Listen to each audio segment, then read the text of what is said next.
single dad let a quiet woman with her baby rest on his shoulder. Unaware, she owns the airline. A quiet kindness sparks unexpected connection, healing, and new beginnings between a single dad and a hidden airline owner. The airport smelled like old coffee and winter rain. Outside the glass, sleet slid sideways across the tarmac, carried by a wind that whispered of holidays and heartbreak. Inside, everything buzzed, too loud, too bright, too much. And yet, in the corner seat near Gate 14B, a man sat still.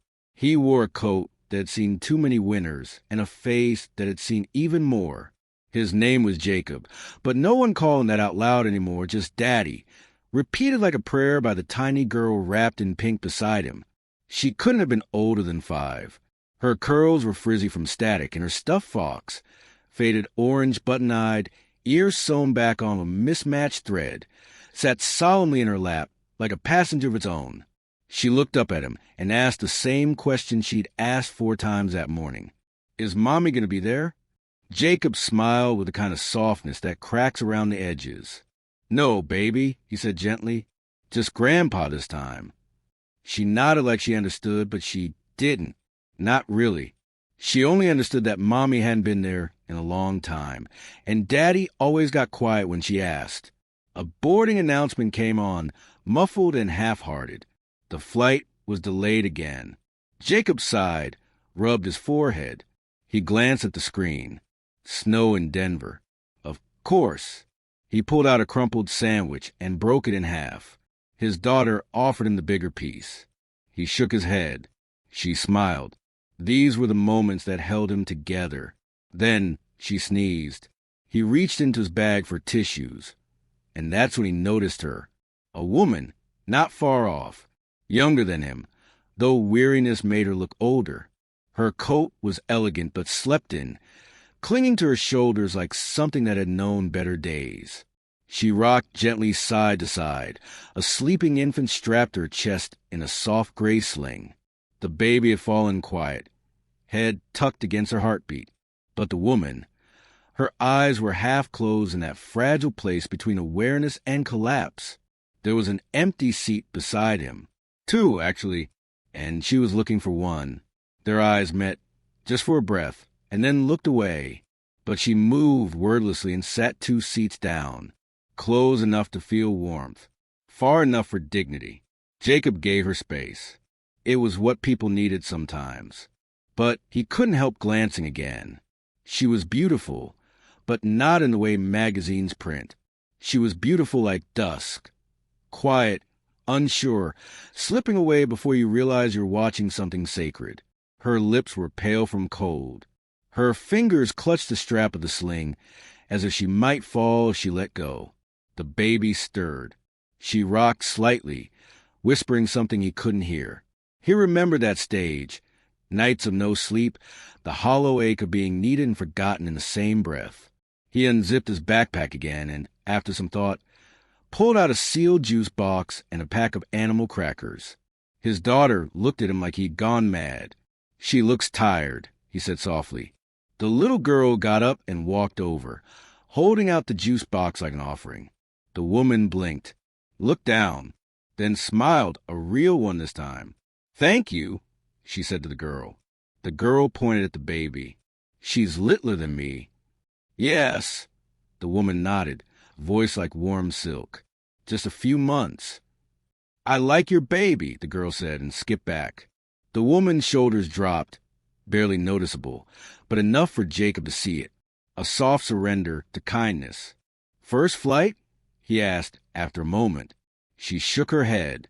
No, just the hard one. He nodded, understanding unspoken. Minutes passed. The baby stirred again. The woman shifted, tried to soothe her. Her body sagged. Exhaustion was starting to win. You can lean here if you need, he said quietly. He tapped his shoulder.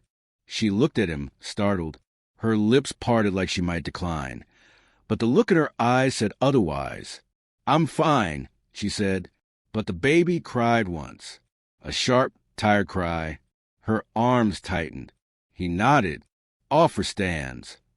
She hesitated, then slowly let her head fall against his shoulder.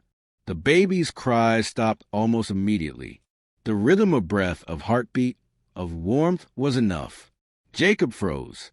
He hadn't been this close to someone in years. Her hair smelled like chamomile and airport soap. Her breathing was slow and trembling. His daughter curled beside him, head in his lap, asleep before he knew it. Time melted. Planes came and went. Snow streaked across the windows like forgotten wishes. Around them, the world moved on. But here, on a worn vinyl bench in Terminal B, there was stillness. A flight attendant passed, paused, smiled. "Sweet family," she whispered. Jacob almost corrected her, but he didn't. He didn't know the woman's name. She didn't know his. And yet, they shared something heavier than names. They shared the sacred space of survival, of just trying to hold it all together for the sake of someone small. A phone vibrated. The woman stirred, lifted her head slightly, groggy. "Sorry," she mumbled, adjusting the baby. "No need," Jacob said. His shoulder felt colder without her. She answered the call in a language he didn't recognize, soft, fluid, clipped in a way that hinted at money or lineage or both. The conversation was short. She hung up and looked at him. "Your daughter," she said. "She's lovely. So's your little one." She looked down at the baby, eyes wet with something unsaid. "I didn't expect to be doing this alone," she whispered.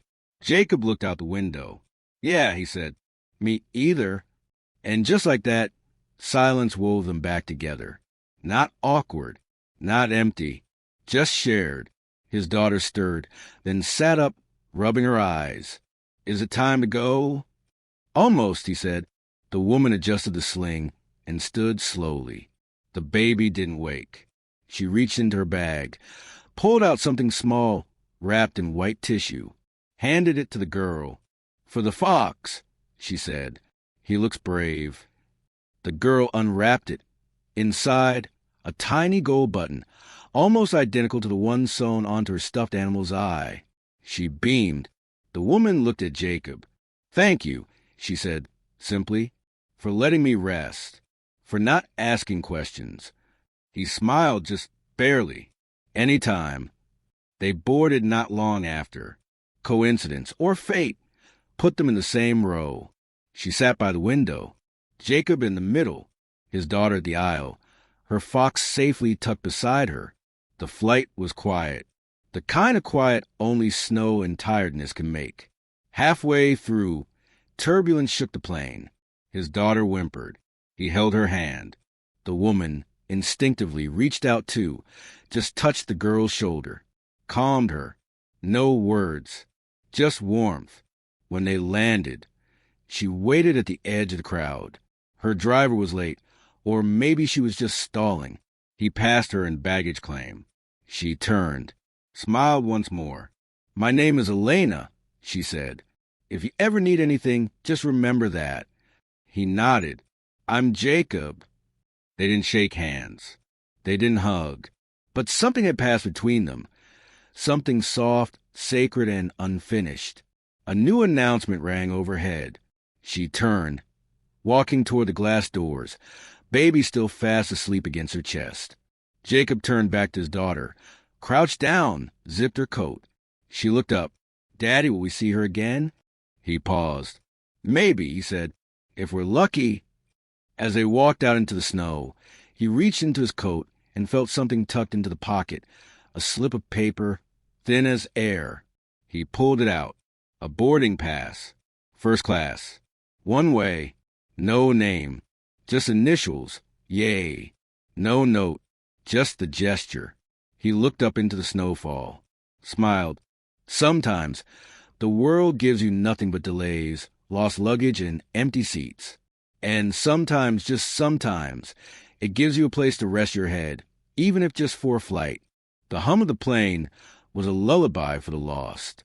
Above the clouds, night settled like a blanket stitched with stars, its velvet hush broken only by the soft clinks of plastic cups and the low murmurs of strangers who might never meet again.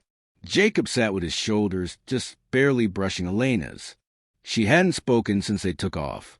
Her baby slept soundly against her chest, one tiny hand curled like a blossom over her collarbone. She stared out the window, her reflection cast in cold glass, her thoughts somewhere far beyond the wingtip and moonlight. He didn't interrupt. Silence had become its own language between them. His daughter, now dozing with her fox tucked under one arm, had taken his hand just before she drifted off.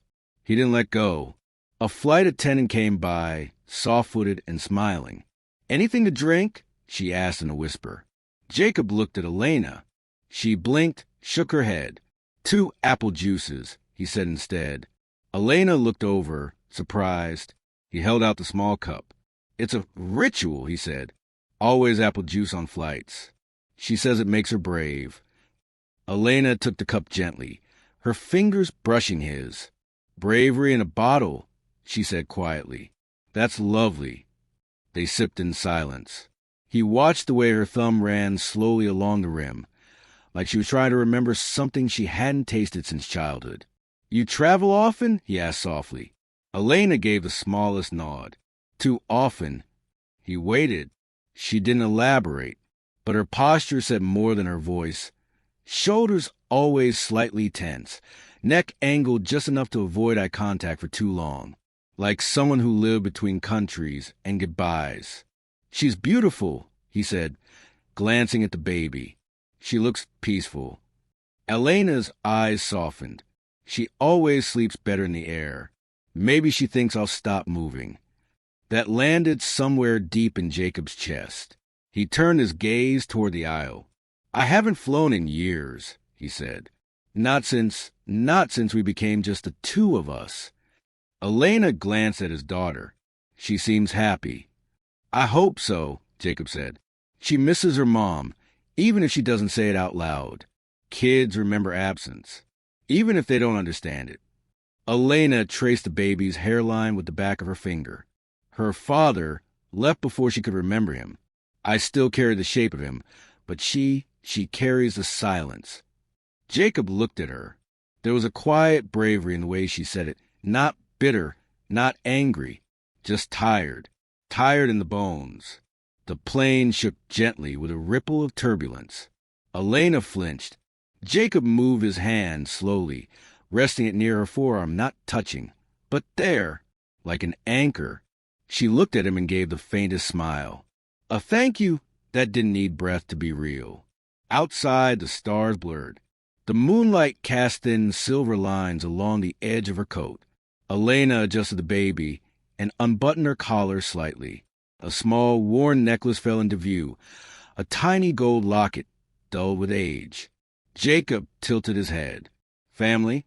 She hesitated, then opened it. Inside was a pressed flower and a faded photograph of a young girl, maybe 7 years old, solemn-eyed, hair in braids. "My sister," Elena said. "She used to make daisy chains. Drove my mother mad. Still close. She died when I was 18. Car accident. I haven't taken this off since." Jacob swallowed. "I'm sorry." Elena closed the locket. "Me too." The minutes drifted like snowflakes. Light, slow, certain to melt if held too tightly. His daughter stirred, blinked sleepily, and sat up. "Daddy?" "I'm here." She looked at Elena. "Is she still sleeping?" "She is," Elena whispered, smiling. The girl reached into her backpack and pulled out something carefully folded, a wrinkled drawing in crayon. She handed it to Elena. "This is you, and your baby, and that's me, and Daddy," for stick figures, all holding hands. A sun with a smiling face beamed down on them. Elena blinked fast. "May I keep this?" The girl nodded. "Thank you," she said, pressing it against her chest like it was sacred. "She draws a lot," Jacob said. "Tells me she's going to be an art scientist. No idea what that means, but she's very serious about it." Elena laughed softly, the sound like a piano key played by surprise. "You must be proud," she said. "I am," Jacob replied. even when I don't know what I'm doing." She looked at him then. Really looked. "That makes two of us." For a moment, the flight wasn't just a metal capsule in the sky. It was a sanctuary. Two weary adults trying to hold themselves steady for the sake of someone small. And in the spaces between words, something warmer than conversation grew. Elena reached into her bag and pulled out a small, cloth-wrapped bundle. She untied it slowly. Inside, a pale wooden spoon with soft burn marks along the handle. "My father made this when I was a child," she said. "He carved our initials into the handle. Every time we moved, it came with us." She handed it to Jacob. He ran his fingers over the carving. "Yay." Elena nodded. He was a chef. Said food and kindness are the only things worth sharing. Jacob smiled faintly. "Sounds like someone I would have liked." She took the spoon back gently, retied the cloth. "Do you still cook?" he asked. "Only for her," she said. "And only simple things." "Simple's good." He pulled something from his coat pocket. An old photo folded many times, corners frayed. A younger version of him, holding a newborn in a hospital room, his then-wife glowing beside him. He handed it to her. She held it delicately. "You look surprised, but happy." "I was both," Jacob said. And then everything changed. She didn't ask how, didn't need to. Instead, she held the photo for one more moment, then returned it. The lights in the cabin dimmed. Outside, the stars had given way to clouds. Thick, rolling, endless. Elena's baby stirred. Jacob's daughter fell back asleep, head resting now against Elena's arm like it had always belonged there. Elena didn't move. A kind of found family, just for the length of a flight, bound by juice boxes, drawings, and stories shared in the dark. The captain announced they'd begin their descent shortly. No one moved. No one wanted to break the spell. Elena reached into her coat, pulled out a pen, and wrote something on a napkin, folded it, slipped it into the fox's little backpack, without a word. Then she turned to Jacob. "I won't forget this," she said. "Any of it." He looked at her, not with longing, but with something quieter. Gratitude, recognition. "Me neither," he said. The wheels touched down. The jolt brought the world back. People stirred, gathered bags, powered on phones. But in row 19, there was only silence and breath and the soft rustle of a baby still dreaming. They stood together in the aisle, not holding hands. But something still connected. At the gate, a black car waited for Elena. Of course it did. Jacob and his daughter watched from behind the crowd. The driver opened the door. But Elena hesitated. She turned, looked directly at Jacob. "Goodbye," she said. "Take care of her." He nodded. "Always." And then she was gone. He carried his daughter through the snow-dusted parking lot. She was heavy now, asleep in his arms. Her fox hung over his shoulder. When he reached the car, he opened the fox's bag to tuck it away. The napkin fluttered out. He unfolded it. Sometimes we are given strangers as reminders that we are still human, that we still matter. Yay! He pressed the note into his coat pocket, beside the old photo. Then he turned to the quiet city, lit with December frost. His daughter stirred, whispered something in her sleep, and Jacob smiled. Sometimes a flight is just a flight, and sometimes it's the moment you remember what it means to be seen. Snow had begun to fall again. Quiet, feathery flakes drifting like ash through the gray morning light. Jacob stood by the window of the cafe, hands wrapped around a chipped ceramic mug. His daughter, Lily, sat across from him, swinging her feet beneath the table, humming a tune she hadn't quite learned the words to. It had been 6 days since the flight, since the moment Elena had disappeared into the waiting car, into the kind of life that didn't leave footprints behind. He hadn't expected to think about her this much. But every so often, when Lily's crayon drawings included a baby on someone's shoulder, or when he found a folded napkin again in the coat he kept forgetting to wash, the memory returned. A woman with sorrow behind her eyes, a sleeping child against her chest, and a presence that filled more space than she ever asked for. He hadn't even asked her full name. "Daddy," Lily said, chewing on her straw. "When are we flying again?" He smiled. "Not for a while, bug." She leaned closer. I liked her. Me too. The bell above the cafe door jingled. A delivery driver entered, looked around, and approached the counter. His arms were full, one large padded envelope, sealed and official-looking, and a small cardboard box tied with twine. Jacob didn't notice until the barista called his name. He stood, confused. "I didn't order anything." The barista shrugged. "It's addressed to you." He took the items carefully. No return label, just his name, neatly handwritten. Back at the table, Lily watched with wide eyes as he unwrapped the box. Inside, nestled in layers of soft cloth, was a wooden spoon, the initials still carved into the handle, and beneath it a letter, thick, creamy paper, the kind people no longer used unless they meant what they were saying. He unfolded it slowly. The handwriting was familiar, clean, graceful, and it started simply, "Jacob, I don't know if you'll read this right away, or if you'll remember me at all, but I wanted to say thank you for the quiet shoulder you offered when I didn't know I needed one, for apple juice, for letting your daughter draw my baby into her world. You said something to me on that plane that hasn't left me. Kids remember absence. You were right, but I also think they remember kindness. Even more. I've spent a long time building a life that moves too fast. I never told you who I was, what I do. I didn't want the usual change in people's eyes. So here's what I'll tell you now. My name is Elena Avery. My daughter's name is Isa. And yes, I own the airline we were flying. But I'm writing to you not as someone with a title or an office, but as a mother, as a woman who has known deep loss and deep love, as someone who forgot what softness felt like until she sat beside a stranger who didn't try to fix her. I'm sending you this spoon because you held its story with reverence, because I saw how you look at your daughter, because you reminded me what home might feel like. There's also a ticket in the envelope, open-ended, no expiration. If you ever feel like flying again, there's a seat for you, anywhere.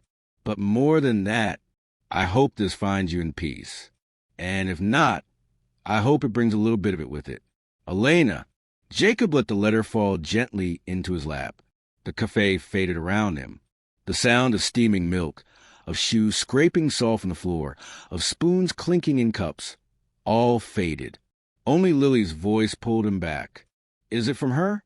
He nodded slowly. She leaned over the table. "What's it say?" He looked at her, this little person who carried both the weight and the light of his life. He folded the letter and tucked it away. "It says we mattered." Lily tilted her head. "Like in a movie?" "Yeah," he said. "Exactly like that." The snow had picked up outside. Large, lazy flakes now, like the world was exhaling. He slipped the ticket out from the envelope. It shimmered slightly in the soft light. A seat to anywhere. But more than that, an invitation, a reminder, a hand outstretched. Weeks passed. The spoon sat on the mantel, right next to the fox. Every night, Lily would say goodnight to them both, like they were family. And one morning, as Jacob packed her lunch, she asked, "Daddy, can we visit her?" He paused, peanut butter knife hovering in midair. She said we could come. He smiled. "Did she?" "I think so," Lily said. "You always say listen to quiet things." He did say that. He pulled the napkin out again. Read the message he'd nearly memorized. Reminders that we are still human, that we still matter. He looked around the room, at the gentle light spilling through the blinds, at the photograph of his wife on the fridge, at the spoon and the fox, at his daughter's impossibly hopeful eyes.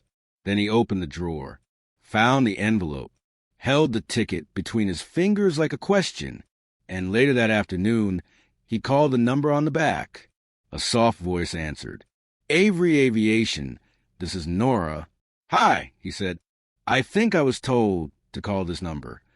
A pause. May I ask who's calling? He hesitated. Jacob, he said. She'll know. The line went quiet. Then a soft inhale. Yes, she will. Days later, he and Lily boarded a flight. First class. But that wasn't what felt different. It was the silence. The way it felt warm instead of empty. The way the flight attendants smiled knowingly. The way one of them knelt beside Lily and handed her a small card. A drawing for stick figures. Holding hands. Under a sun. Where'd you get this? Jacob asked, confused.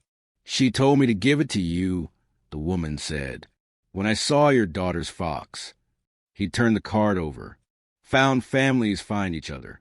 Yay.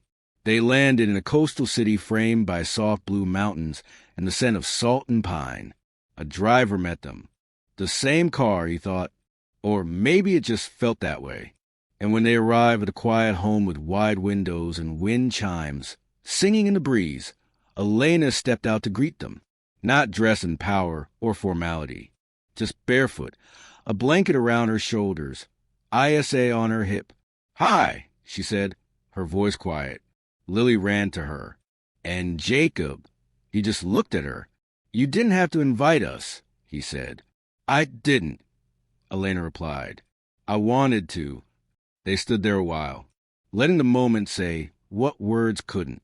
Inside, the house smelled like fresh bread and lavender. The fire crackled. Toys were scattered across the rug. No pretense. No performance. Just life. He placed a spoon gently on her kitchen shelf. And that night, after the girls had fallen asleep on a pile of cushions, Jacob found a small envelope left on the table. Inside was another napkin. Redemption isn't always loud. Sometimes it's just being seen and not turning away. He folded it slowly, pressed it to his chest, and exhaled.